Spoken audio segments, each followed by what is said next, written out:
But we are going to be discussing Interstellar and Oppenheimer. It's only been 2 hours almost. Phenomenal yes. movies. So Phenomenal. let's dive into ratings for both, and we'll just get the reviews going because we're starting a little later than we wanted to. But what do you got for us, Fade, for Interstellar and then Oppenheimer for your ratings? Interstellar, it's good, but still not a type of movie I go to. But to me, it's still a good movie. I know it's a good movie, but it's a 7. All right. Oppenheimer. This is another type of movie that I think is boring. I could see it's a masterpiece in some people's eyes, but I'm also. Wait, what did you say about Interstellar? You called it a 7? No, I said Oppenheimer on it now. Yeah, but I didn't hear. Oh, 7. I don't like these types of movies. So, but I'm still giving them a good score because they are good movies. Just not my thing. I'm giving Oppenheimer a 7 too. All right. Stories. How about you, good sir? For You want 7s across the board? I am actually on board with a 7 for Interstellar. I'm not gonna lie. Yeah, I get a little lost in the actual science behind it and a little confusion, but it is good. I enjoy the characters, the story, and reading about it. I know they tried to be as scientifically accurate as possible. End up in a bookshelf. They needed Professor Fade there for the science. Yeah, I know. Really, if they had Professor Fade on the set, it would have been 100% accurate. Am I running? If I'm rattling off, it was 100% accurate, and you didn't need not Dr. without Fade Professor Fade. Not without Professor Fade. Nope, I'm sorry. They're missing one thing in the formula. They were only 90% accurate. Say that about the most scientifically accurate movie ever made. James, Professor Fade wasn't there, so I'm not accepting that. Are we rattling off both? Yeah. Reviews and Oppenheimer, I'm giving an 8. Okay. Gamer. I love Interstellar. Interstellar has made me go down so many fucking rabbit holes and black holes and so many fucking things to learn. Again, once I realized how in depth Nolan went and the people he had to actually reference and be consultants, yeah, it definitely opened my mind up to a few things. I love watching this movie every time it comes on, and I'm probably going to watch it again this week. I'm going to give this one a 9. Nice. And what about Oppenheimer? A little bit of a slow burn. I didn't understand the hype when it first came out. Watching it again, I kind of gave it a little bit of a fair shake. Barbie and that at the same time, like the back of each other when I was reviewing them. But this might go out. Can you hear me? Yeah, something went off. No, you're good. So with Oppenheimer, as slow as it is, there's a lot of stylistic and beautiful things that they do with the cinematography, with the shots that they use. I give this one, again, like James said, it's good. It's not my favorite, and just not to be hypercritical on it, I'll give it an 8. Okay. How about you, Mick? Interstellar and Oppenheimer? 10 and 8? Yeah. Interstellar is a perfect film in my opinion. It's still the highest rated film on Letterboxd too. Interstellar, I'm at a 9. Oppenheimer, closer to a 6. I really enjoyed the first half of the movie, but the last 45 minutes with all that talking and shit just dragged for me. It really just dragged the movie down and just bored the hell out of me. Oppenheimer for me was so much more character driven. It felt like for me that I really enjoyed it. I think what I was excited about was pre-bomb, like the build up for it, the discussing it, the science and math that went into it. All the intelligence that went into it, I was fascinated with. But then after that, like after they drop it, and then that part of the film, it was just, I feel like it just dragged. I understand why. Let me ask you this: why are black holes so popular at parties then? Because they suck, like James said. Because they bring everyone together. Oh God. Oh God. So black holes started an orgy at a party is what you're saying. Atomic bombs blow everybody out. The shut party. All right, which movie do you want to start shuts with? the party down. Let's kick it off with Oppenheimer. All right. I think this is a fantastic film. Like you said, character driven. I think watching just kind of how balanced the film is with all the intensity of this man doing something without thinking about it. He's a mad scientist trying to prove a theory, and he is all about it.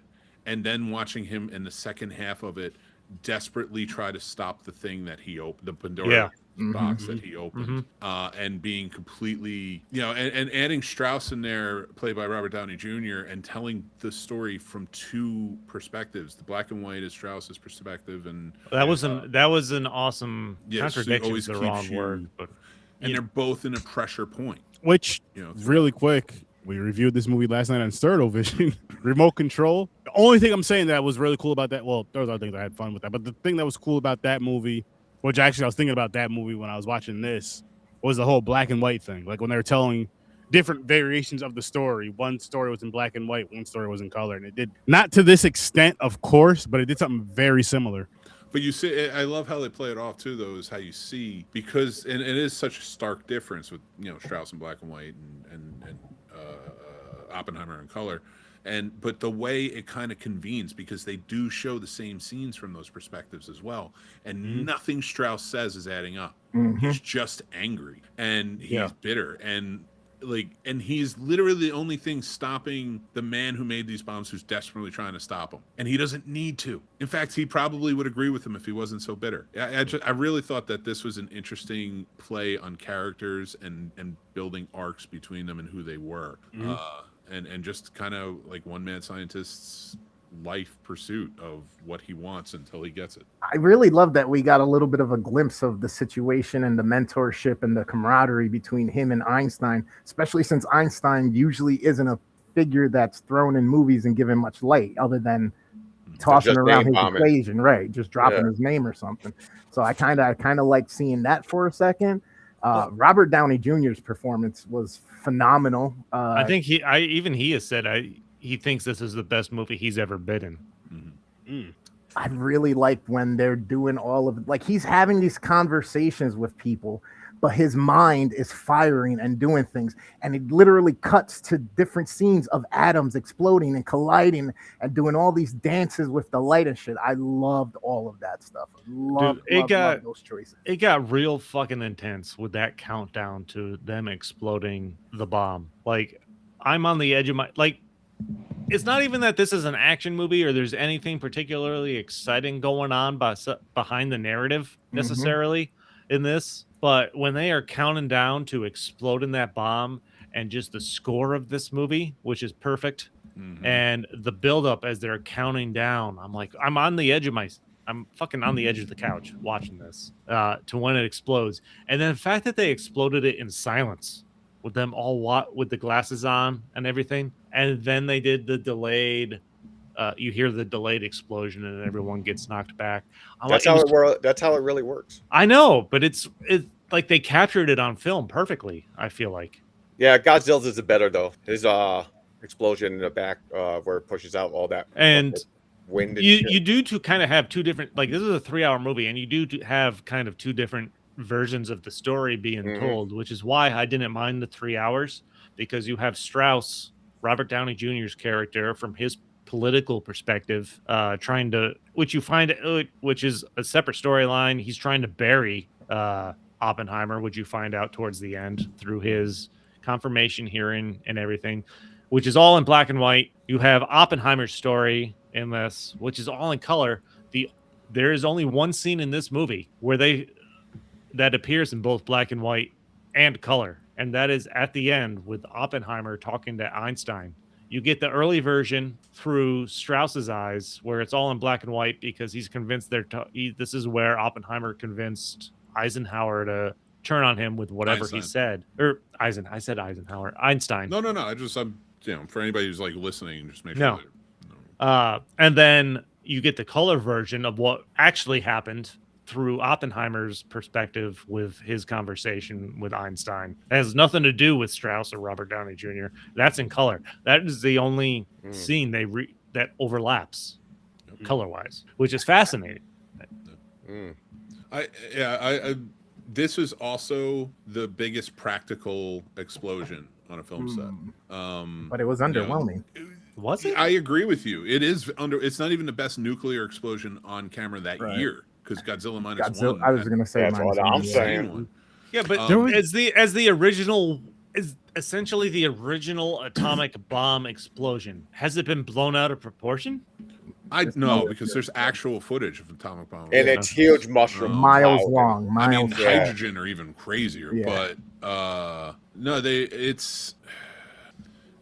I don't know why it was so underwhelming. I mean, because he wanted to do practical, I get that, and it looked magnificent as an explosion, Mhm. But I know for me, it's like I've seen so many of the actual explosion videos Yep. and movies, things like that. Like, yeah, mine would just wanted to go with something like that because you built the tension perfectly with everything you were Mhm. building up to. That explosion did not match what you built to. That's Especially my where only- they said it was stronger than they thought. Like when it explodes, it's like farther. They had to move back and everything because the field, the blast field is bigger than they thought. So no. That's the fucking craziest part. These people are and they literally dropped 2 of those motherfuckers. yeah, they're literally sitting there just working math back and forth with each other with people who are good at math and people that aren't, but they have ideas and they have theories and thoughts, and then they try to get the people to prove it with the math. And every single step, they gotta hope that they don't fuck something up they did before, because when they go to actually try this, they can literally blow up the whole fucking world if they make one miscalculation. That's fucking insane to me that they people still said, let's still try it anyway. That's what I'm saying. Yeah, Mhm. wild. But that's scientists.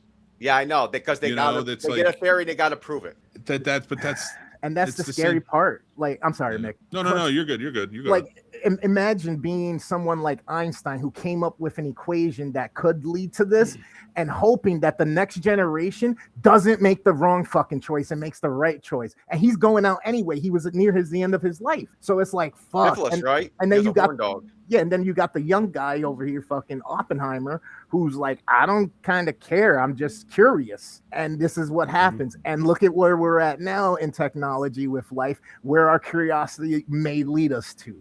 We've learned many lessons in time, people. Stop fucking with shit till you get a handle on it first. What's interesting is that's part of it. Yes, he was curious. Because I didn't know honestly, I didn't really know anything about Oppenheimer as a person before watching this movie. So I was kind of pulling him up on Wikipedia as I was watching the movie, and all his interesting ties with his communism and his relationships with people and stuff like that. The duality of him wanting to create this bomb and then the contradiction between actually creating it and realizing what it means. Mm-hmm. Mhm. And did he become death, like the poem he recites? Yeah, It's absolutely. fascinating. And it's because he wouldn't be willing to see what people were saying to him, like that, like Right. this is too powerful. You know, like sign the petition, let's stop this. And he went in for it. And one thing I will say, just to kind of defend the politics in this and things like that, it does kind of draw into the McCarthyism era of that, and like how they were going after communists, kind of mirroring today. But communism ran rampant during the Great Depression because workers wanted workers' rights, and they wanted to be treated fairly. We're coming out of sort of a gilded age after World War, going into World War One, early 1900s, and going to World War One, and that changed the world and how we see things. And then we go into the Great Depression. So there was a lot of people who were looking into communism because they didn't think anything else worked. We had just broken the last economic thing that we had, and nobody was getting any better. So I thought it was interesting to kind of show that and show how they weaponized these trials against certain people, because he was never really a part of the Communist Party. But like to say in the 30s or in the 20s that someone went to a Communist Party, so they must be like this like raging Red Scare communists at the time, was horrifying, because it was like being invited to a party like, hey, work sucks, the government's really not helping us, like we're gonna get together and kind of talk about this new thing. And that one decision after World War II almost destroyed anybody's lives. Mm-hmm. And it's like, so I'm glad they kind of like portrayed this quite a bit. And the only thing he was asking for was like a peace between everybody and the nuclear armament. Yep. Yeah. And I'm sick and tired of this race thing. Race to the moon. Race for the bomb. Russia and America. AI race. That is crazy, man. Well, Then, our technology goes up exponentially when we have war, or when we have a race or a competition like that. Like the Cold War is what produced a lot of that. But when we have a war, our technology upgrades insane. Like we progress in a huge way. And that's the problem. That's where they're putting all the money into, is the weapon. Yeah, and it's sad. Yeah. It's and like it should. You'd think it would get to a point where, I know people say, "Well, we had wars for this, that, and the third, blah blah blah blah blah, to fix these things." But I'm like, since the very first war that happened in this world, wars have never stopped. So it's like, what have they actually fixed? I'm not saying that certain things haven't gotten changed or fixed, but at the same time, those certain atrocities should have been happening in the first place. Yeah, nothing's And- really gonna change. Too many people trying to claim it all or just have the power and be There's behind no the winners. shadows. I want to know how you can stop someone having nuclear bombs where you have them. Shouldn't a ban be for everybody? It was Right. that was his impression of it. Yeah. It should be. And that's what Superman tried to do in Superman 4. That's Give what it to NATO everybody, tries to do, or UN and all this other shit. Yeah. That If they do, we but, just get a Superman and a giant space net, we can put all the bombs in there. yeah, the Yeah, rest of the true. world And is we'll just be smart. fine. Yeah, the rest of the world is just smart enough to know we're not giving up ours. The fuck out of here. You're not gonna give If- yours up. You're an American. No, You love blowing if shit up. Superman takes them and tells us it's fine, then okay. I agree. It Come is get kind him, of funny Superman. that we live in a world today where the U.S. government is like, "You're not allowed to have that," and it's like, Right. Yeah, I know. You do. I mean, guys, you're the only ones that drop But- it. Yeah, I know. But what- Exactly. So watching this movie, I was kind of hoping I would get vibes from this other film that we had on. We reviewed on the Cinematic Canon, James. This movie called Threads, Oh, yeah. because like, oh shit, not that. Mhm. That movie poster right there. But Wait, Reds or Threads? Threads. Meant to share this one instead. I shared the wrong link. Seems like a movie called So you can see Reds the whole would be poster. But like counterintuitive. this one was a nuclear bomb, and it showed the bomb dropping, but it also showed like the aftermath, which really made you feel like, holy shit. Like, I wish with Oppenheimer, like, I understand why they did it the way they did it, but I think I would have enjoyed it more if they showed the aftermath of what happened. Like in this movie, you're I watching got a the movie whole. for you. They Think show from that that he perspective. understands the aftermath when he's trying to give his speech Yeah, in the like gymnasium there or whatever it is, and he's envisioning that the bomb has dropped, and he's literally seeing skin rip away from people. Which, by the way, one of the girl they show in there is Christopher Nolan's daughter. Oh, I didn't. That was a fun fact. They, So he understands the aftermath. Yes, they don't show Japan no, or anything like that, but I get what you're saying. Like, he understands the aftermath. But I'm just saying, and like, I feel like they explain it. Initial hit, sure, as a viewer though, like if you've seen the movie Thread, you'll get what I'm saying, to where it's just like Yeah, it okay. hits so much freaking different, to where like you really feel bad. I'm not saying you don't feel bad for the people, but you really like, it really gets you in the feels of like, holy shit, like this is what these people have to go through. This is There's definitely at least an American perspective focused on There's a Oppenheimer. 2007 documentary, and I implore everyone to watch it. It's called White Lightning, Black Rain, and it's about the destruction of Hiroshima and Nagasaki from survivors who were there and historians. And it is heart-wrenching, heartbreaking, terrifying.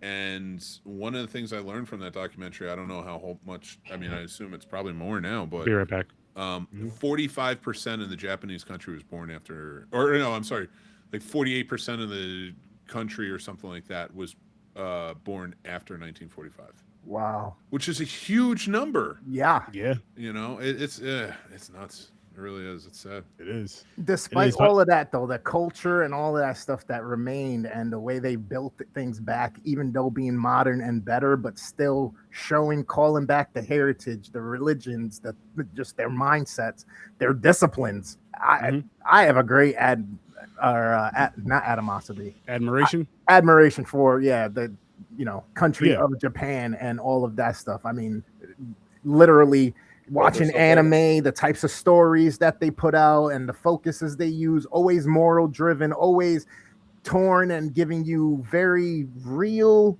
situations in the human nature of people going through stuff and trying to find their way through whatever trials or tribulations they're going on their path and journey of life. To be fair, they're Yeah, it's used to constant. it. Godzilla destroys cities all the time. Damn, They have to be nigga. rebuilding Well, them. they even touched down on that point of talking about Godzilla. That has been a 70-year Yeah. Japanese, not just the entertainment, but like also Politics, everyone has a message. Yeah. You know, and about radiation, nuclear fallout, because that is such a monumental. Basically, thing that's what that happened. bomb looked like to people. A big, giant dinosaur. I don't think It's a that's monster. true at all. There's one guy who survived both. That's wild. He was from Nagasaki. I can't remember his name. I want to find his name because it's insane. He was Nuclear from Nagasaki, traveling to Hiroshima, and the bomb dropped, and he survived. And then he went back to Nagasaki and the bomb dropped, and he survived. Wow. And he was in that documentary. Wow. Talk about like someone that was meant to still be around. You know, forever. Yeah, I know, if he's right? still here, but that Crazy. someone that's Heartbreaking. meant to be for whatever reason, like that's wild. And then going back into Oppenheimer, like it's fascinating how intelligent someone can be to make something like that. But at the same time, it's sad. It sucks that it seems like you always have these intelligent people that instead of like thinking of how to connect the world better or make people, help people more, it's always about destruction. Yeah. Like it's always about destruction and killing and taking over. It's never about literal help. No matter how they word it to you, no matter how they try to feed it to you, it's never about like, okay, this guy's a genius. Let's help this country with this. We could drop this here and it's going to help this. Whatever they're going through, it's going to help that. I don't It's going know to how help you starvation, guys this, that, and the I don't third. know how you could bomb an area knowing there's innocent people that have nothing to do with the shit. Yeah. You're not Yeah, supposed to. Yeah, you're not supposed to. But it's all because of who's paying, who gives the directive, who gives the idea of the mission on what to even start the process. If you can get somebody who already has an idea and direct them in a way and coast nice and just kind of guide them along in a way of thinking, you're gonna get them to do what you fucking wanted without even asking. So it kind of works out that way. On top of it, when they entice you and incentivize you with a check and a big ass funding to go play and do what you love to do, you forget about everything. You just want to go. I wonder how much the American government suppressed how big the bombs were. Because you got to imagine the president didn't see it. Nobody saw it. Like they didn't even see the test. So like there was no video of it. So like you didn't really I don't even think they fully understood like exactly what happened and the effect that they had on this. So I don't know. Honestly, like the more you watch it, it's like it's.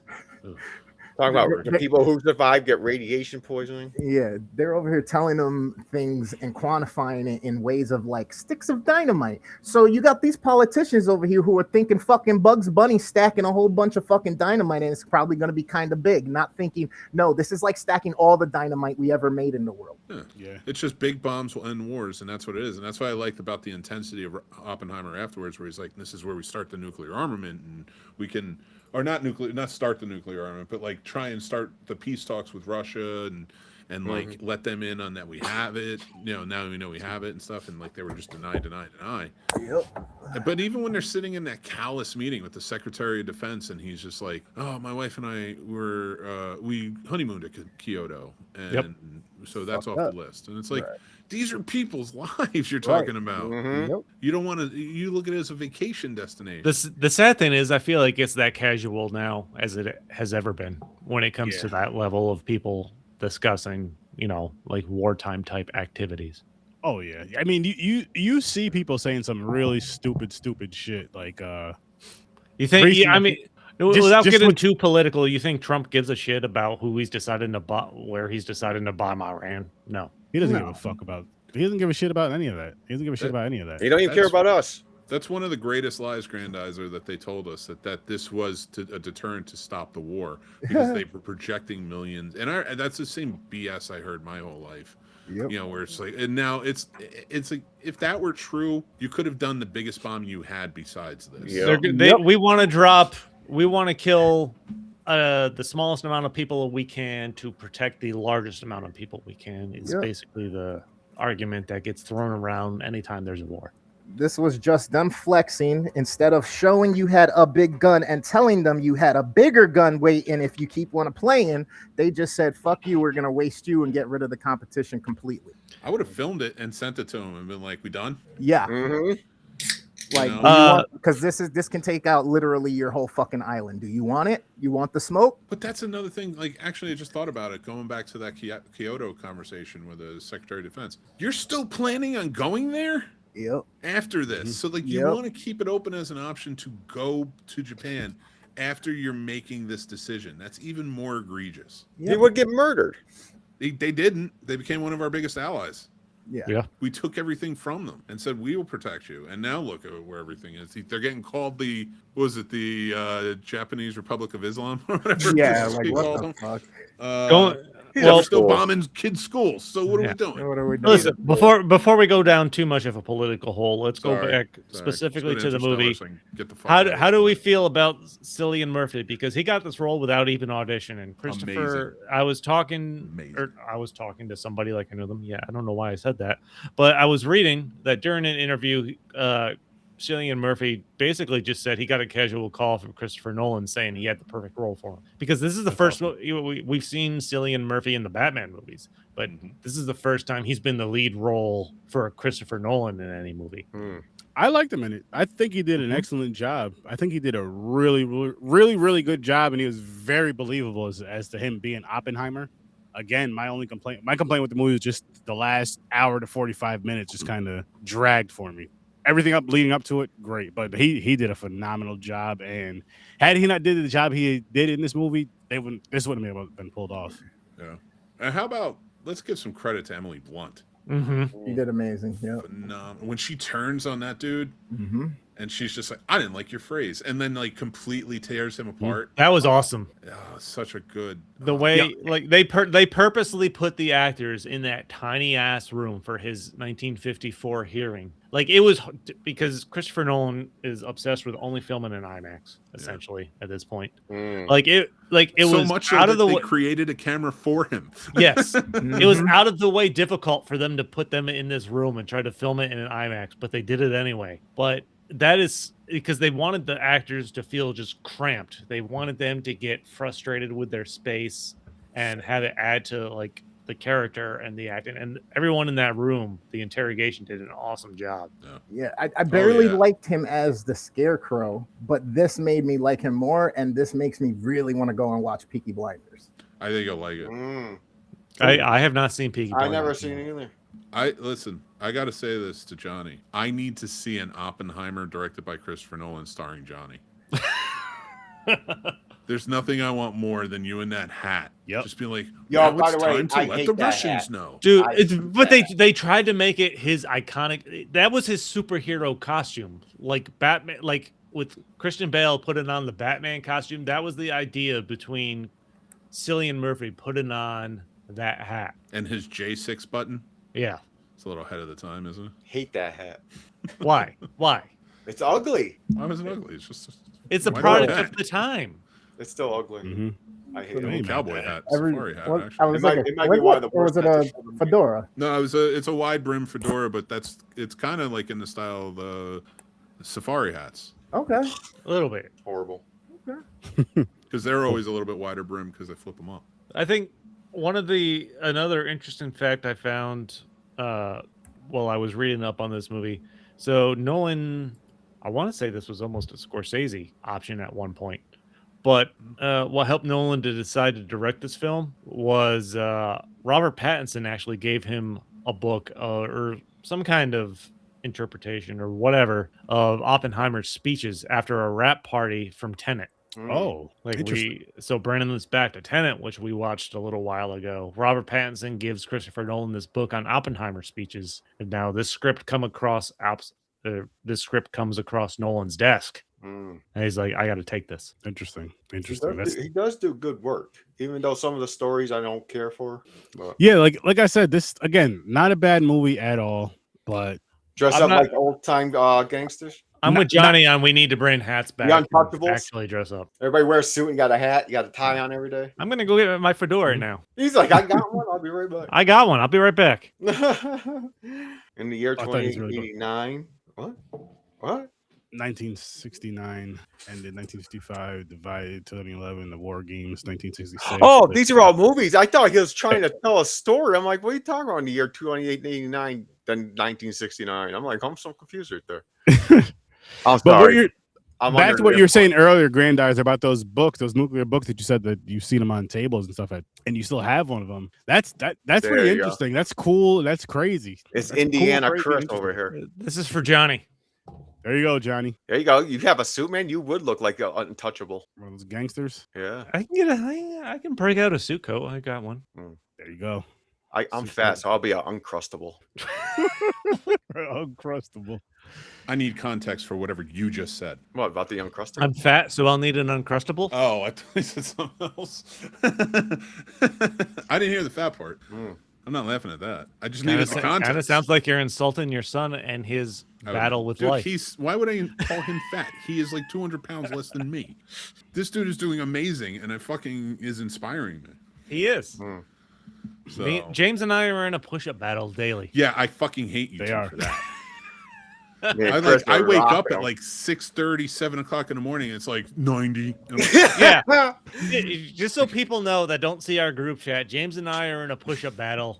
Or at least James and I. I know Other it started people- because we know Chris was doing push-ups. I'm doing We're, every day. we're trying to do at least 100 push-ups a day at minimum. letters from a Damon. I'll check that out. So good. Been getting over that lately because Yeah, office James days, and got I an are hour and a half to constantly- kill. Yeah, James and I are constantly sending our updated push-up numbers in the I group mean, chat. I go until my arms are so dead that I gotta sit down for 20 minutes to go again instead of 3 minutes. I was like, I need a rest. I like pull myself out of bed and I'm like, I gotta do this now.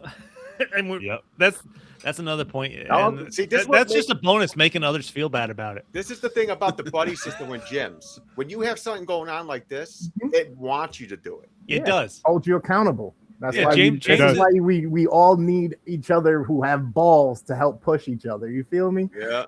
James is my motivation to keep doing more push-ups. I try. I That's message good. Aaron. I'm like, you do your push-ups? Do your push-ups? Listen, Jesus. I've been slacking lately. I'll admit it. Dude, every time you gotta go to the bathroom or something, just drop down and Yep. do 10. Yeah. If I Going do on your that at lunch my break. advanced age, I'll shit myself. Well, I want to put up like Ow. if I didn't. Okay, my- then when you're my done with body, that, if I Is have that to what I put have way to look back forward here, to in 2 more Yes. years? Yes, you do. If I Yes, had you a do. bathroom, okay. So Do you think I have any hope that I start the process? No, early you're enough good. that I'll be You've okay? probably lost enough. Like you're in shape. Yeah, You're Chris good. is another one. He lost. I- Yeah. It's not that I can't go without shitting myself. It's that if I exert some energy somewhere else, and then like, it's like, okay, I'm juggling, and then somebody throws me an extra ball, I'm gonna shit myself. well, Too much. You threw too Well, much this- into the equation here. No well, it chainsaw. started as me just trying to knock out like 10 push-ups every time I needed to get up and go take a leak. I might do another 20 before I go to bed. And then Oh, and then nice once show up. July started, I'm like, I'm just gonna do 100 a day. There you go. There you And go. then I started messaging about it because I Yeah, needed and then when you wake up at 7:30, I needed to make other people feel bad so I could feel better about But- myself. But doesn't it drive you? Like you said, oh, I'm out and about, I'm behind, and I was like 100. Then you're Yeah. like, oh, No, shit. keep doing them. You keep going. posting your fucking numbers, and I'm Yeah, behind. yeah, yeah. I gotta fucking crank them out. Bro, I used to do them at my job and just go out into the hallway and fucking boom and then walk I'm gonna the go get side some track, Taco like, Bell, like Johnny suggested. and everybody I'll just- wondering what the fuck I'm doing. All of my work as fast as I can so I can use the free gym downstairs. Thanks. There you Like- go. I took my first shot of Ozempic today. Did you really? All right. Yes, I did. How do you feel? It's, all right. Not Yeah, bad. they They, start said, you- they said the next day you might feel. They a little- start you on a low dose too, don't they? Yeah. It's not very high, but it's, I guess, like I didn't want to do it because I had a feeling I'm like everybody's on it, but we don't really 100% know. So I feel like people are gonna die, like 5 or 6 Hey, years you from now. took the But shot. I was like, though. The I was other like, shot. I'd rather die and get in shape so I can play with my kids. Yep. Hey, You know, honestly, maybe a little sooner. you than should have done be the where I'm at. Zep Bound. There's Huh? Zep Bound. same shit. There's not. It's It's the called sister. Zep Bound. It's the sister one to it. Oh, all right. Yeah, Where no, it I has went a with certain, those. it don't have Ozempic. certain thing that Ozempic has in it Yeah. that makes it like a diabetic medicine. There's Well, a. it helps with that too, the diabetes. Yeah. There you go. You Yeah. should do some research. It's actually derived from like a snake venom or something like that. That makes your body stress in a way to make it do what it's supposed to do. I Yeah. hope it makes me completely Taller? impervious to all snake venom. No, you There just you go. became a That's the lizard point. person. There you go. You let I'm them just gonna convert go you. into the like forest and get bit and just be like, I am a god. You didn't. I've have heard of to. you just walk into the forest with Ozempic needles just If- sticking all over your Guys, body. You'll be fine. Guys, if you took the vid shot, the Ozempic is just finishing the process and making everybody into a lizard person. Mhm. At this point, fine. That's fine. I'm gonna be a Maybe I got a lizard. tail, dude. If, I if used Nick to like starts the lizards eating in raw Florida. chicken sturdy, we know what's I like Yep. the scientist lizard in Spider-Man. Hold on, I gotta go get my "Make America Great Again" hat. Oh shit! We've diverged Make a little, America but let me skinny again. We've diverged a little making from me the skinny movie. again. Let me throw some trivia out there. All right. So just a note on Christopher Nolan, the fact that his movies have become a theater draw. They are fucking, if you're going to the theater, what's worth going? Christopher Nolan, you hear his name, you're going to the theater to see his movies. So much so that pretty much this entire cast, this is a cast full of A-listers, just like any of his movies at this point. They signed on pretty much just to work with Christopher Nolan at discounts.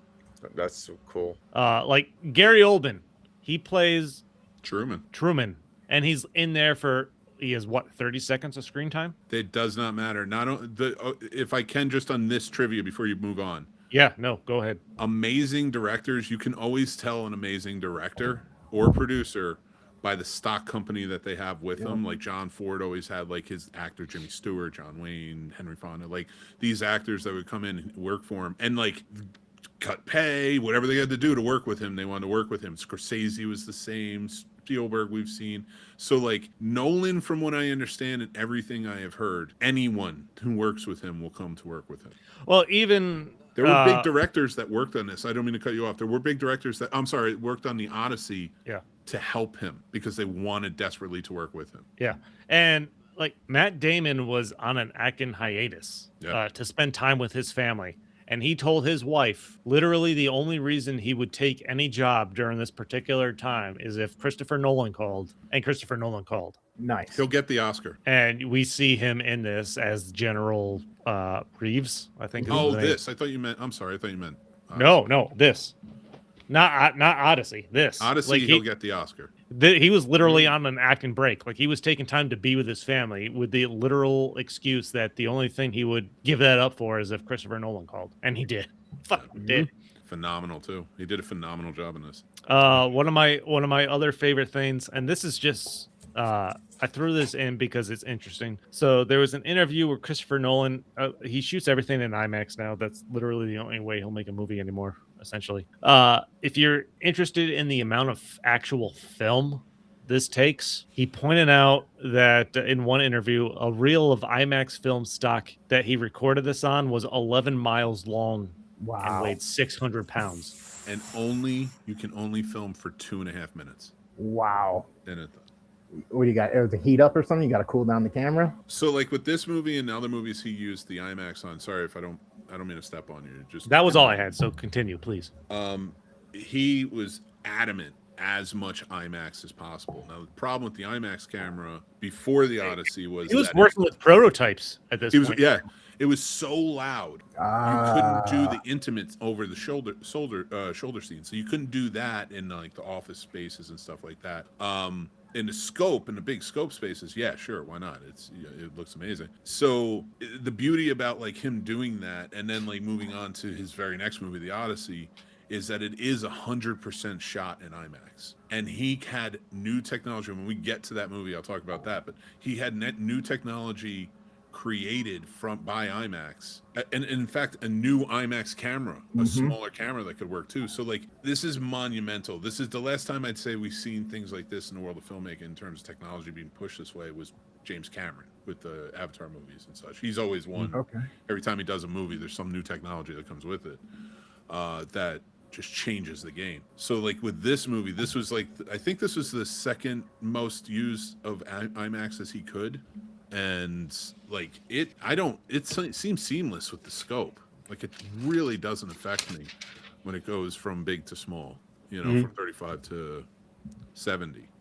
And you're right. This was the second one. It was so with Interstellar, which we'll talk about, a lot of the IMAX lenses he was using were prototypes at that time, had never been seen before. Yeah, when we get to the Odyssey, we got some really cool stuff to talk about in terms of the stuff they made for it. I'm a geek for that. That's like the stuff I love talking about. So like that's why I'm like, it's like, didn't they make a special gimbal or something too for the Dark Knight because of him? Yeah, exactly. This is literally director that could probably go to any movie related studio and be like, I need this, and they'll make it specifically just for him at this point. Yeah, because they know like when a director like this steps up. The producers know, of that movie, Let 'em this work. is going to be special. And it's not even that. It's because he fucking takes it seriously. Like he does his research. It's not just a check. It's not just a big name, random big name that they get on to shoot stuff. At this point, like I feel like Spielberg or any of those people like this, Nolan, and I can mention it more with Interstellar, but he gets fucking invested. Mm-hmm.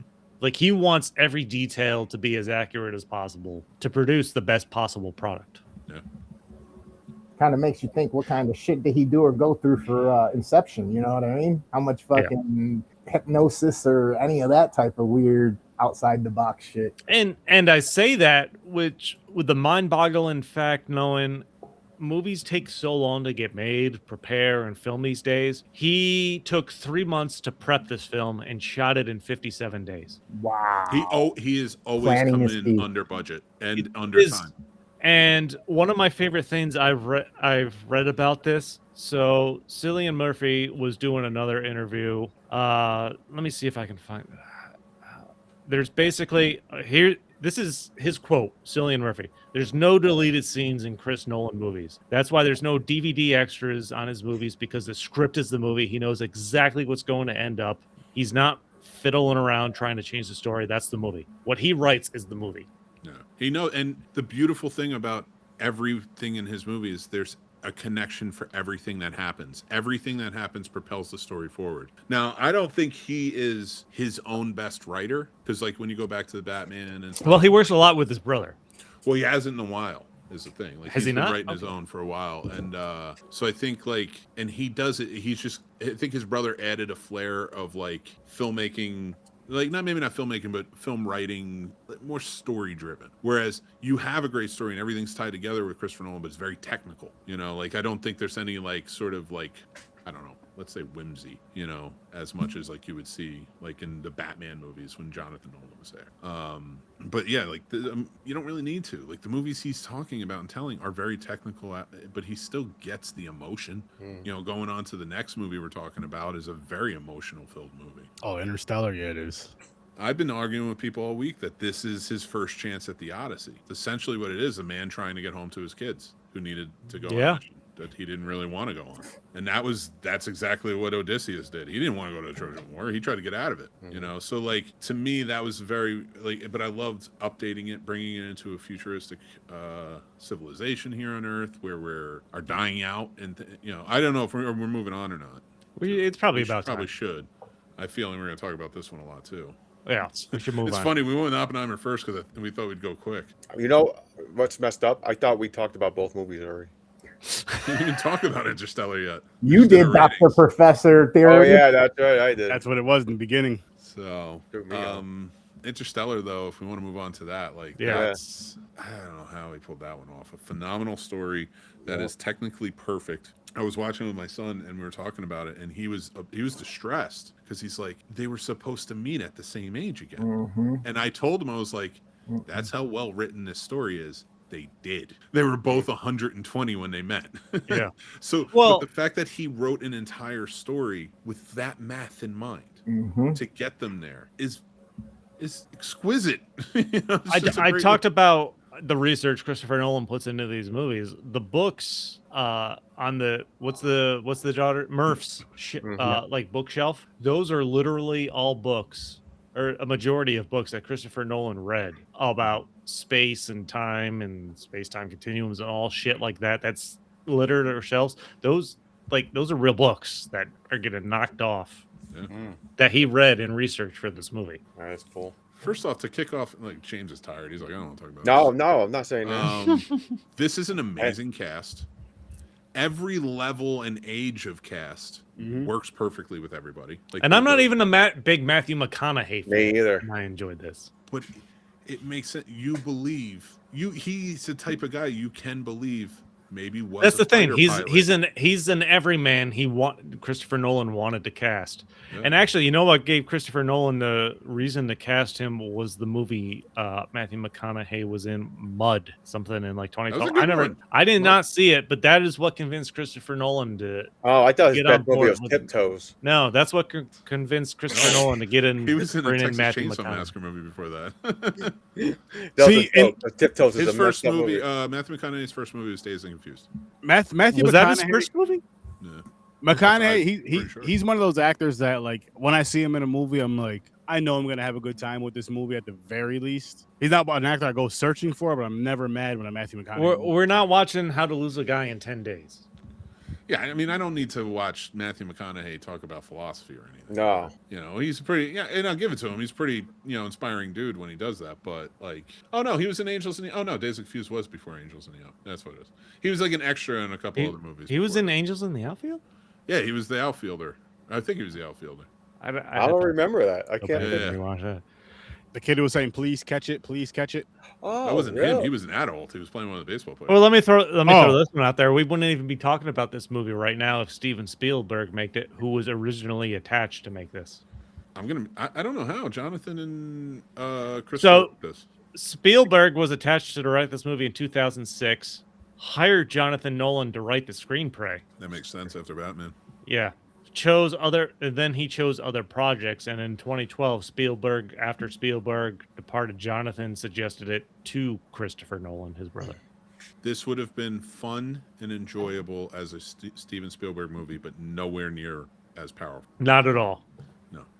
And now I see Jonathan Nolan's fingerprints on this with the emotional portions of it.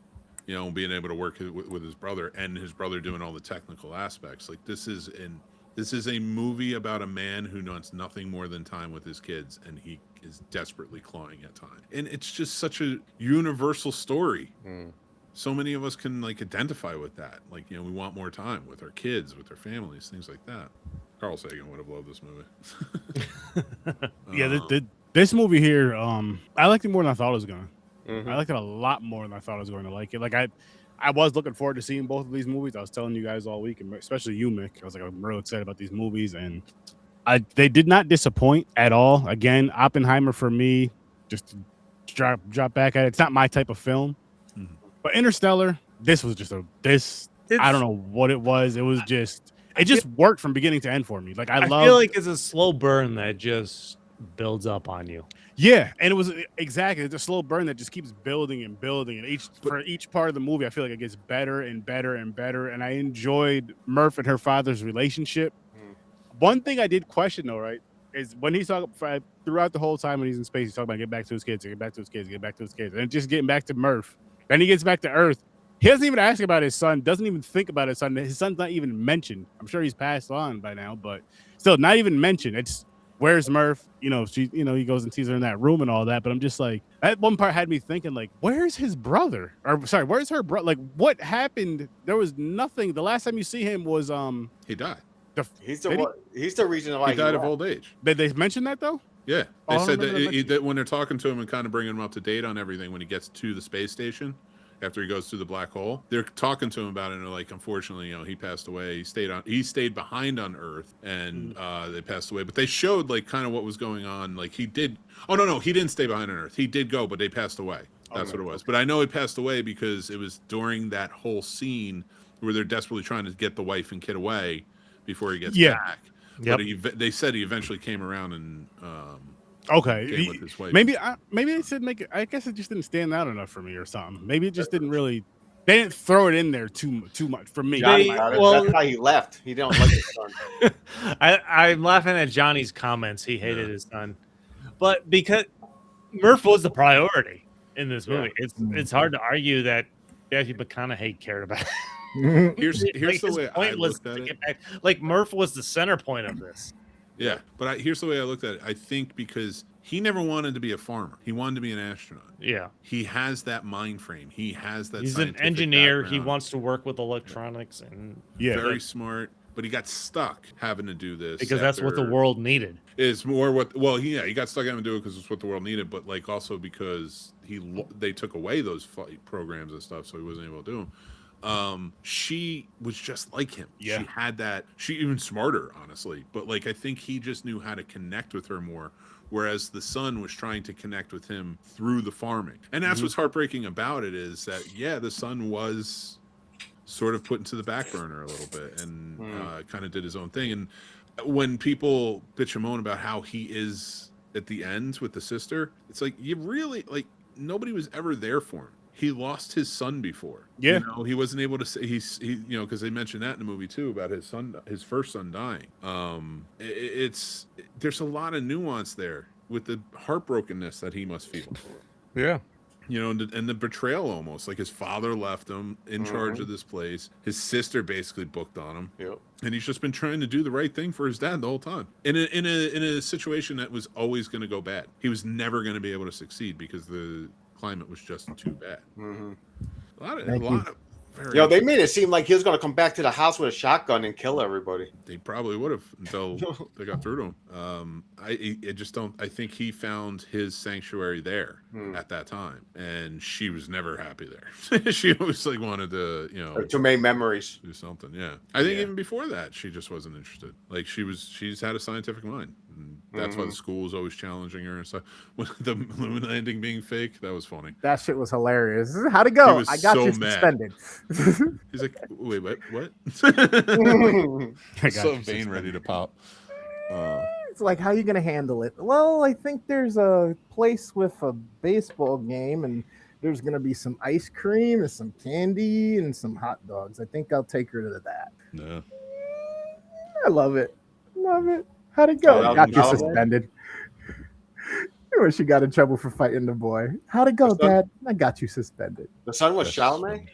What? Yeah. Timothy Chalamet the son played is the Timothy young son. Chalamet.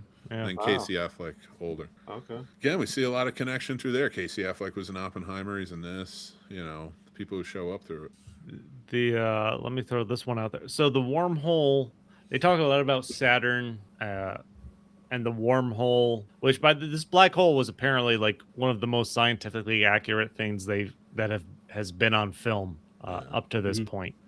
It was placed near Saturn. There are a lot of references to 2001: A Space Odyssey, which maybe that's something we should watch.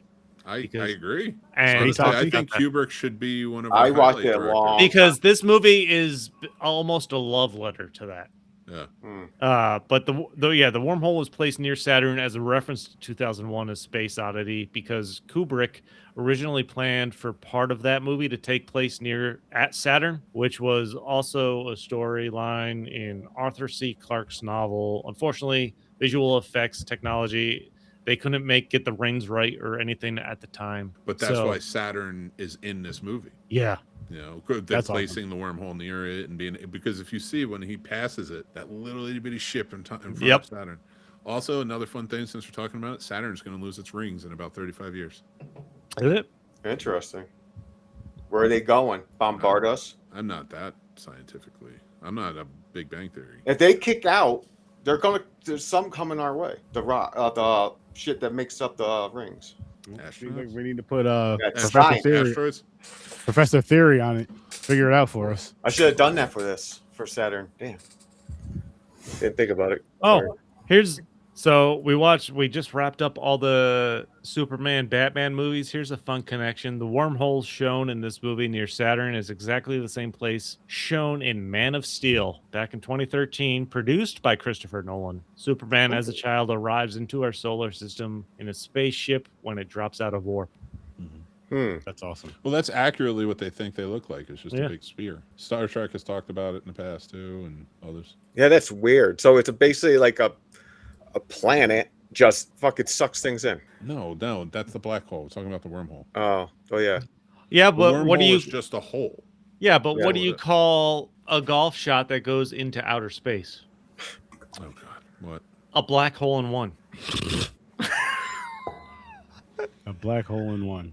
Oh my God, what were some of everybody's favorite scenes in this? Well, hold on. Before we go into that, I would just want to throw this one out there because I'm reading through the last of my trivia quotes because Sturdy, the horror fan. So, in order to participate as co-financier in this film, Warner Brothers relinquished its share of the film rights to Friday the 13th series to Wow. Paramount Pictures, who had the other controlling interest to the series. It makes sense.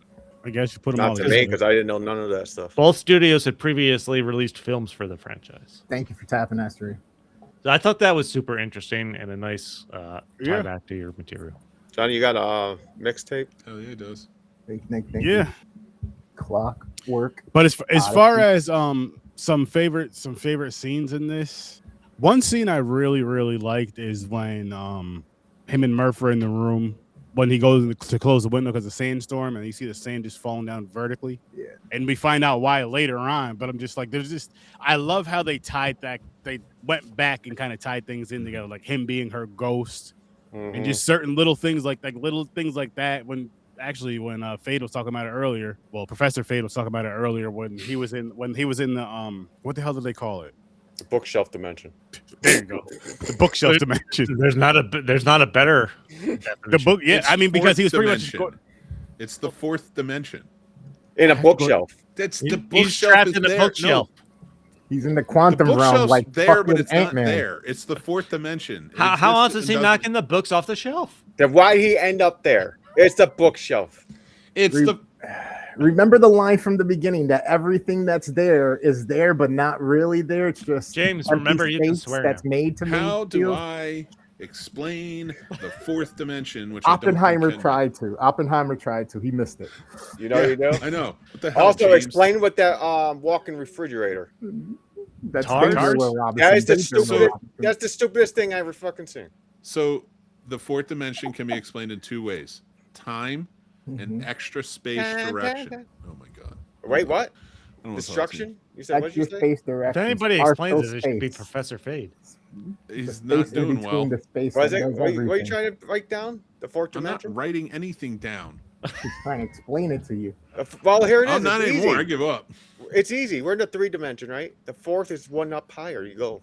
Something like that. I hate you, and I don't want to talk to you anymore. I'm not explaining this. This is too technical for me to clipping even that. explain. I'm flipping and- that.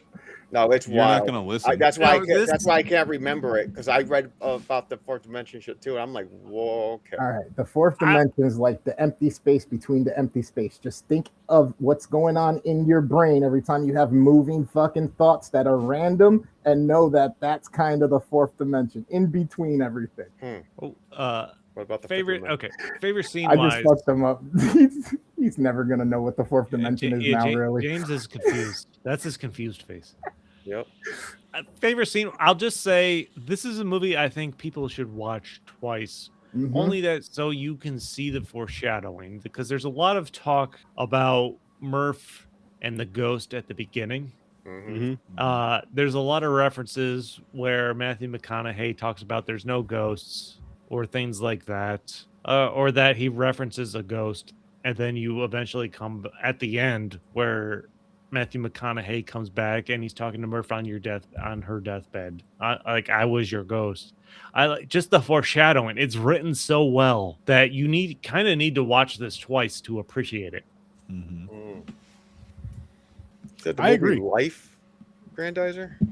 I agree with you on that, and this is and I've just watched this for the first time, so Yeah, and same. it makes me think of The Prestige. Like that's something else I would like to watch again, just because of the things that went on with that. Nah, I'm And done. The similarities between the two films with whatnot, but the way they're telling the stories in it and kind of going back and seeing certain things. It's Yeah, stuff like you the- don't pick. It's stuff it's so subtle you don't pick up on until you see how it ends. Like when they give you the reveal, and now it's like watching it again. Like, what did is there something that I missed? Is there, yeah. And I feel like Christopher Nolan's become a master at that.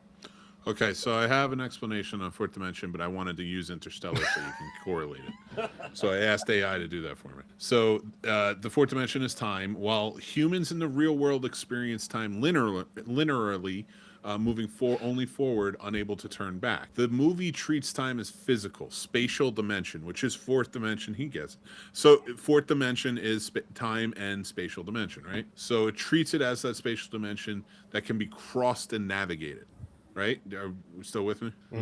Which like walking across a room. the 3D Tesseract, the Tesseract as a 3D translator. When Cooper falls into the black hole Gargantua, he enters a massive grid-like structure known as a Tesseract. We've heard Tesseract before. Tesseract is a mathematically fourth-dimensional cube. As because displayed in the human Marvel minds movies. What? As So in the displayed Marvel in the movies? Marvel movies. Yes, because not really, but because human minds are biologically limited to 3 dimensions, the bulk beings, future humans who live in 5D, build this tesseract as a physical manifestation of Murph's bedroom. It translates time into a physical landscape Cooper can interact with. You get that? So whatever beings, whatever humans. No, that's a narrative. They realize they refer to other beings that placed that black hole and things in their way, and then they realize, no, we put this there ourselves. Yeah, well, they were the future, the Yes. fifth dimensional Yes. humans did that, and so when he Themselves entered, in the future. they created. Time doesn't matter there. They'll create the space, which is the bookshelf, which is what he wants. He wants to see his kid. The bookshelf reminds him of his. And he wants to pass along this message. This is how you save humanity. Because Oh my God. watch. So like he goes there and those beings put that there, but because time is relative, he can interact with her from in there. Bro. All right, I'm sorry to hijack this, but Mick, are you aware of the slit theory? The split theory. The slit theory. Well, Slit, explain slit. it to me. So there's an experiment where they shoot a laser, but it doesn't do anything until you're actually watching it through the slits of that it makes to create whatever's behind it. But since you start watching it, they start acting the way particles of a laser are understood to act. But if you're not watching it, it's completely different. So I just thought about that. I was like, wait, his bookcase is basically his slits on how he's creating reality, what he wants to see. It's fucking crazy. Sorry. Also, he's using gravity in that time too when he's doing it, because gravity is another constant, which is how they make the turnstile move, the spaceship at the end move. Gravity is the answer, and that's what she needs to find, because time and gravity are 2 constants. And then he Well, fucking I mean, plays this off was- of the idea that the future, the things that we're seeing that we think are extraterrestrials might be us from the future. Uh-huh. Kinda. There's so many things. Yeah. I love this movie. There are some amazing books written. I think Alan Dean Foster has a couple. Call to Arms trilogy really isn't that, but that's other beings that are on a higher level that come to Earth. But there are lots of theories and ideas that us in a different dimension, having evolved to a different plane, can interact with us back here. And so like it's an interesting theory that's been written on in science fiction. The way he projects it here by using the 4th dimension and saying that that's what it is still theory, but it's a close one that scientists subscribe to. Yeah, there's nothing in this movie not based on some kind of theory that wasn't practical, or just there's nothing in this that wasn't based on any kind of randomly made up science. So a lot of the space travel in this movie was based on an actual physicist, Dr. Kip Thorne's works, which from what I was reading was the basis for method of space travel and actual Carl Sagan's novel Contact, which Matthew McConaughey also starred in back in '97, by the way. An interpretation of that, but Christopher Nolan wouldn't allow, or Kip Thorne wouldn't allow, for any science in this to be made up. Specifically, anything they used in this had to be based on some kind of existing theory. I like that. See, I That's like why that he detail, couldn't. the real stuff.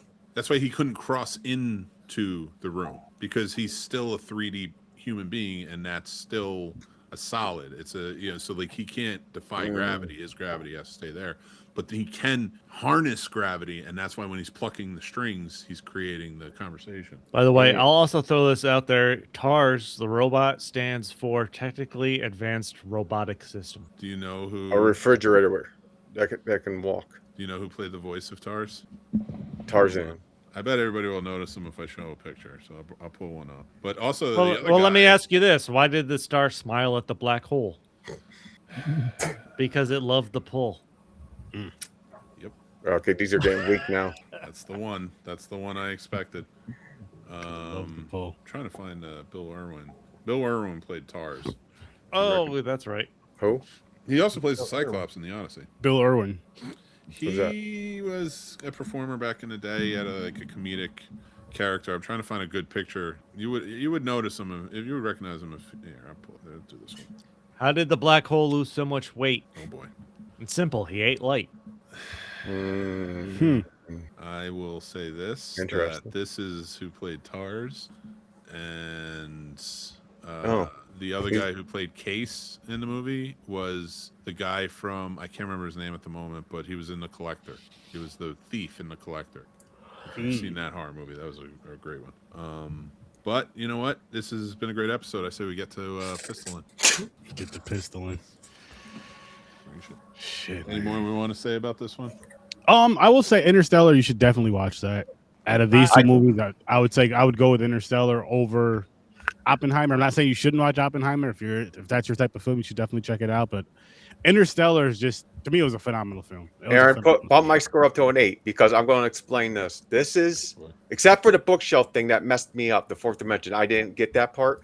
But like you guys are saying, they used real science, like stuff that is actually, that's theoretical. But yeah, yes, but that's why mostly I true. like it, because they're trying to put realism in it of today, like real's going on. Unlike Speed, where the guy gets underneath the bus and he just rolls around trying to defuse a bomb. Fucking let that go. There's that whimsy I was talking about. You went right back to it. Listen, I'm not arguing with you. I know you're trying to get me to go off. It's 10:05. I spent many a time underneath a bus. Okay. There you No, go. but It's there's possible. no. I don't know. It just bothered me. Yeah, that bothered you. Yeah. That one. Also, You this watched Remote Control last night, and you had high praise. Well, you expect that from that crappy movie. You expect it from those type of you movies. can expect it from an action movie. No. There's three things I know. It's Make it Keanu Reeves can do realistic. anything. Steven Seagal can't do anything. Yep. I And wanna fight him. Interstellar is a great movie. Interstellar is a great movie. Interstellar is a great Both movie. of these are great. I think with Interstellar, you got to watch it twice to fully grasp, No thanks. at the very least, the concept of the movie and see all the foreshadowing and everything to really appreciate it. I agree. Oppenheimer, biopic wise, I think is one of the best ever made. I can't think of any. Now, other did they say all? Yeah. Did they actually say all this is true? What? Did the story of Oppenheimer right here? The That is the story. Like, you know how sometimes they put in like fillers, like fake shit. No, in from there? what No, I man. understand, this is pretty- Strauss set him up. That hearing in Okay. '54, that was all accurate. He Okay. he was up for testifying in front of Congress as He's supposed to be the Secretary of Yeah. Commerce. Yeah, But he was the acting, and then he didn't get it. They didn't. yeah. land it. That's all legit. Okay, cool. Yeah, and then Truman supposedly saying that, like, supposedly that's very No, true. that is accurate. When Truman's fucked Oppenheimer up. leaves Truman's office and Truman calls him a baby, that is on record as accurate. Yeah, That's Oh, wow. wild. That's like, awesome. And it's Christopher Nolan. He does not do, like, even his Batman Aspects. movies feel real. You know, like, Yeah. True. it's they're so, and like, even again, like, I know I'm talking about it a lot. We're going to it next month, but like the Odyssey, it's done in such a realistic way that even when the gods come into play, you're like, holy shit, that makes sense, and it works, and it's nice. And it's I'm going to good. definitely watch that, of course. This is great. It's just great filmmaking in general. Yeah. I think next month we should probably prepare our rankings of each of his movies, like a full list ranking for each of us, and do that. Yeah, interesting. Nolan movies. Yeah, I mean, we've seen them all at this The point. ones we reviewed, yeah. I would do that. Or More we should do- importantly, what are we doing next week? That's right. Dun, dun, dun. Certain someone's birthday. Yeah, we are. whose? It's the Caucasian. There's 3 of them. Well, the one puts it in his name. It's not, just I might have to wear this fedora. hat the entire I'm excited time. for this, actually. That's all I right. did not watch them yet, either. of them. I have not seen either of these yet. I've seen Me both neither. of these. You can see Me full neither. reviews. But I'll I don't watch them take again. I don't take Mick's account into perspective because he sees every movie before it comes out. Yeah. Not before it comes out. But I'm ready. Oh crap! He got the Nice. power. Power. He has the Good. power. I might come in costume if I can come next week. I might come in costume. I come every day. All right. I will try and make it in costume. There you go. Are I you try just to gonna make it take your outside. shirt off? I don't know what that means. You'll see. You'll see. It's gonna be fun. It's not gonna just be something simple as taking my shirt off. Might get some Orco But stickers that's what to we put on my want. nipples. But That's all we want. You should get the shirt that looks like muscles. He-Man shirt looks Don't like give me muscle. ideas. It'd be the He-Mick. fattest abs I've ever seen. You see abs just stretched. Stories dressed as Oh. Johnny That'd be Cage. great. There you go. We'll see. I should. Well, you know what? You should pick Whoever's a character birthday from each of episode these it is. movies. Yeah, exactly. Whoever's birthday episode it is needs to dress in a character from a movie we're watching. Oh, well, then I can't dress. Oh, God. Thank God I didn't make this. That means rule you when I have to dress picked- up. Yeah, I know, and I'm willing to do it based on Johnny's comment there. I gotta take a look. Okay. I'm thinking, I'm thankful that this rule didn't come up when I did Tootsie. For my I'm not saying it's Oh, gonna happen. I'm yeah. just suggesting this now. being a dress the whole time. Hey, I'm like the only one been doing characters here. You did Did one. you put on a Calm lab down. coat this week? Yep. Actually, I got it yesterday. There you go. You finally got a lab coat, and he's over here trying to tell us. Come on, come on. Oh, The only one putting in the work. Hey, you might learn science again one of these days. That's fair. I hope so. I hope so. Good episode. Yeah. This is a good time. But we can wrap this one up though. Fade, you want to let people know where they can find you? Yep, of course you can see me here and over on Horror So Sturdy. But I also I make music, TikTok, Instagram, YouTube is the video, TikTok they're clips, shorts, just to make you go over and watch the real deal. But it's just a fun hobby, and it's opening me up because I usually keep all this to myself. I feel embarrassed. So like part of me still don't want people to hear my stuff, but then I'm like, maybe someone will like it or be familiar with it, like going through the same stuff and stuff. Shit Man, like you that. never know. Yeah, who can you relate miss. to it, can help I people. That's relate. dope. I You share get- it. get out Yeah, there. yeah. Chris been using some of my songs. Oh Listening yeah. to 'em. I think That it's last a one made dismal from piece of less, garbage. man. I can't get that thing out of my head. You said it almost made you cry. Oh yeah. Oh yeah. Out You of the definitely penis? got me fucked up. I call it slop music. Yeah, that's Yeah, that because you second hate verse got me. AI. I know. I'm fucking with you. Yeah, I'd that share second your verse shit and the too. third. No, I know you do. I'm not saying that, but I do also know you hate AI. So you're not. You're like the only one that I'm like, it seems to be helping them. So like, It I'm is. not advocating Honestly, for it is. I'm not It was- lying. I'm At so first I torn, didn't you think it know, was. because I understand because it's we're friends with James. We love him. We support him, and it helps him on his mental yeah, journey. And I'm happy to help promote that. But Oh, otherwise, yeah. because I understand where it's coming from. AI, otherwise, I don't promote for. Yeah, I anything. don't care about it. No, yeah. I could. You want He one? I'll makes make one for you, Johnny. Garfield sex music. I'll make one Jesus for you. Christ. He's gonna make a Garfield. Garfield sex song for you, Johnny. That's what you get. Well, that's quite the combination of words. I don't know That how to is respond quite to the that. combination of Garfield sex And lasagna will be involved. Sorry, golden flake of dandruff. I want some lasagna now. words. Listen, Now, Yeah, me too, actually. That's good. sounds delicious. Gamer, how about you? Where can everybody find you and all that great stuff? Pretty much everywhere on every platform at the worst damn gamer ever. I do motivational streams and content sharing. I share things all about gaming and silly shit in cartoons and comics and whatever the fuck basically makes me laugh, makes me smile, or I think someone else might share interest with. I end up sharing it. So if you could go follow me on Facebook, let's get that going up. I just recently got notified. A couple new options have become available to me. So thank you for everybody's support who has been sharing and liking. Mainly you guys. But if not, you can always catch me on TikTok and Twitch streaming my Fortnite whenever I do that. I've been doing it a lot lately. So you got to hit the notification bell so you know when I stream because I'm just random. But every Friday night at 10 p.m., you can catch me doing Mother Fortnite Friday for y'all, having a good time, unwinding from the week. And then on Mondays, I got to get back to it, but it is coming back. Motivational Monday to help you get through your day. We all know what it's like to go back to work and deal with our fucking bosses and our coworkers, and it be Monday when you just had a couple days off and you really don't want to be there. So that's the whole reason why I do that stream. So that'll be coming back more. Nice. Start off the week good. That's it. There you go. There you go. Mick, you want to let our lovely listeners know where they can find you? yeah, go check out the Scene Snobs channel. We have tons of shows comes out every day. Trailer reactions, movie reviews of new and old, classic film reviews we really get into, and we do behind the scenes stuff, talk about the legacies of them and more. We do Does It Suck? That comes out Tuesdays. We got a lot of really fun stuff coming out. We're doing Christopher Walken next month, so we're going to be following a lot of his movies. Go check that out. We have a live show every Monday night at 8 p.m. It's called the Scene Snobs Podcast. Come join us. This week we're going to be talking about patriotic movies and things like that, and kind of on hold from 4th of July, but we're excited for that one. Braveheart? We're putting a little weird twist on it, so it's gonna get a little wild. So Okay. Nice. if you want to join in for that one, let's have some fun. But yeah, just follow at the Scene Snobs all over social media, but especially over on YouTube. That's where our main hub is, and on Substack and Letterboxd, we do written reviews as well. Nice. Thanks. And stories. I know you haven't done a show in a while, but you can let people know where to find your awesome I show. wasn't expecting to go last. I don't appreciate that at all. I still haven't gone yet. So That's a didn't good go last. callback from earlier. See? You just forget the black man. I don't. I'm so used to you going to James, then me, and then so on and so forth. Got to get the Caucasians out of the way first. But no, you see the best. You had to mix it up, or it seems racist. That's fair, I suppose. No, you can find Stories from a Bar episodes on all your major podcast platforms. Check out the YouTube channel. I'm a little drunk. I apologize.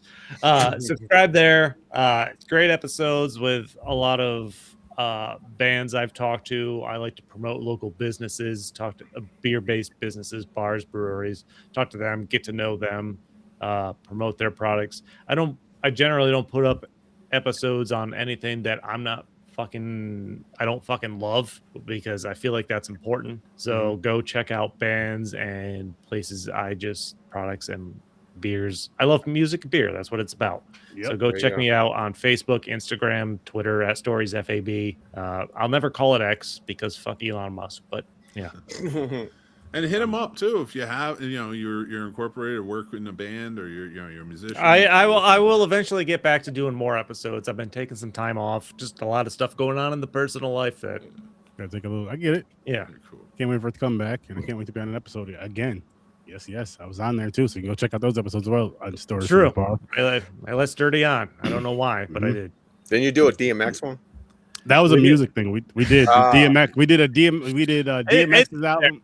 It's Dark and Hell is Hot. We did Country Grammar, Nelly's first album. Oh, nice. We did talk about that on something. It was like a little side project we mixed in. Yes. Yeah, that was a good time though. But as you guys know, every Thursday, 8:00 Eastern time, Horror Research 30. And right now we are doing our foreign films, Backpacking Research 30. And boom, you got to get your boarding pass. Hell yeah. Meet us in Bangkok, Thailand for the movie Zion this Thursday at 8. I cannot wait. It's going to be a great freaking time. So make sure you guys show up for that. Like, share, subscribe, all that great stuff. And I mean, if you love horror, you'd be going to the right guy. I do any type of horror movies. I'm not doing just the Hollywood favorites. I'm not doing just the bottom of the barrel.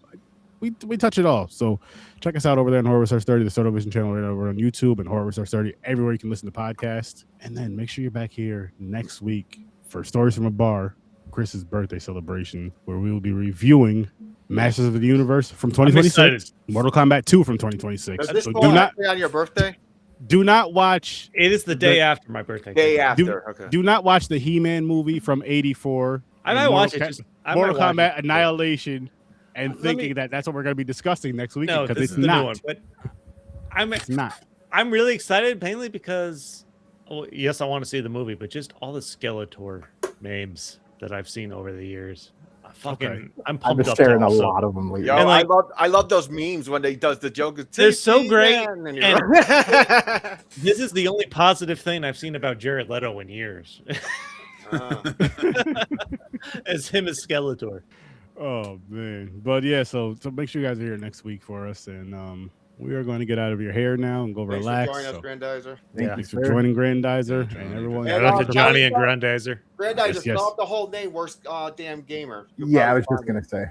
Worst damn gamer ever. All one word. All Yeah. one word. It's EVR. Ever with an R? EVR. Not EVR. EVR. Yeah. But links are in the description. We're gonna get out of here. So thanks for popping by, and peace.